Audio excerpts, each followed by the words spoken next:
Salut, prieteni! Pacul se apropie. Țineți aproape, lucrați la matematică în fiecare zi. Cât de mult puteți. Eu vă ajut. Doar să vreți asta.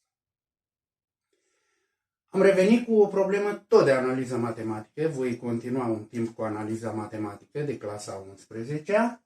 Fie funcția f definită pe r cu valori în r, f de x egal x pătrat minus 3, totul mulțit cu el la x.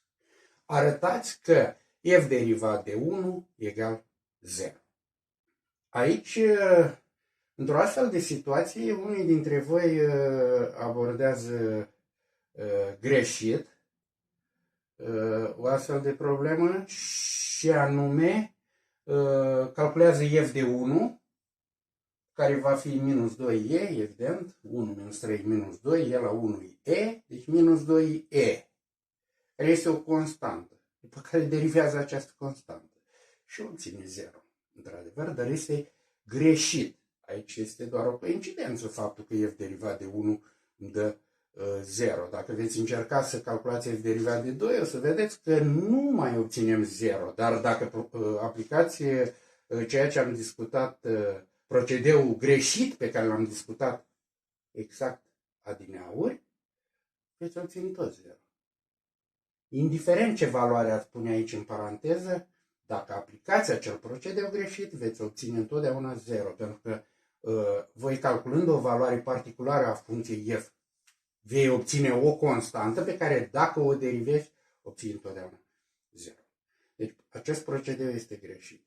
Pentru a calcula derivata funcției f în punctul 0, ori aplicăm definiția derivatei unei funcții într-un punct, aia cu limită, când x tinde către 1 din f de x minus f de 1 supra x minus 1.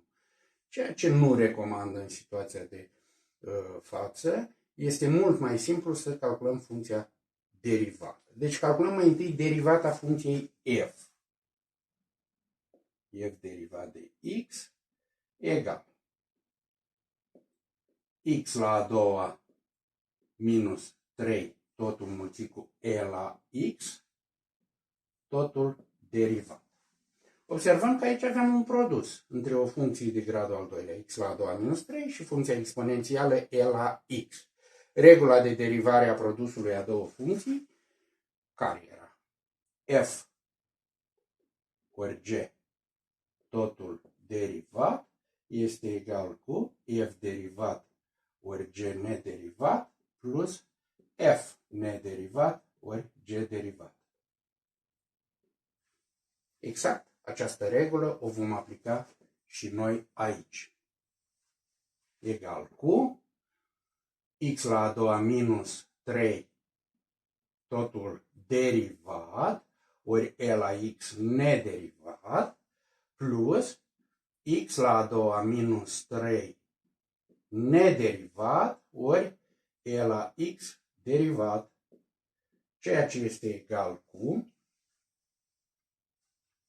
x la a doua derivat este 2x, 3 derivat este 0. 2x minus 0 îmi dă 2x, ori e la x plus x la a doua minus 3, acesta așa rămâne, acest factor, e la x derivat este tot e la x, ceea ce este egal cu 2x plus x pătrat minus 3, totul înmulțit cu e la x. Ce am făcut aici? L-am scos factor pe e la x, da? Aici îmi rămâne 2x plus x la a doua minus 3. Totul mulțit cu e la x. Ceea ce este egal cu, să scriem în ordine descrescătoare a gradelor, x la a doua plus 2x minus 3 ori e la x. Aceasta este funcția derivată. Iar acum, pentru a calcula derivata funcției în punctul 1, nu avem decât de calculat valoarea acestei funcții în punctul 1. Adică va fi 1 la puterea a doua plus 2 ori 1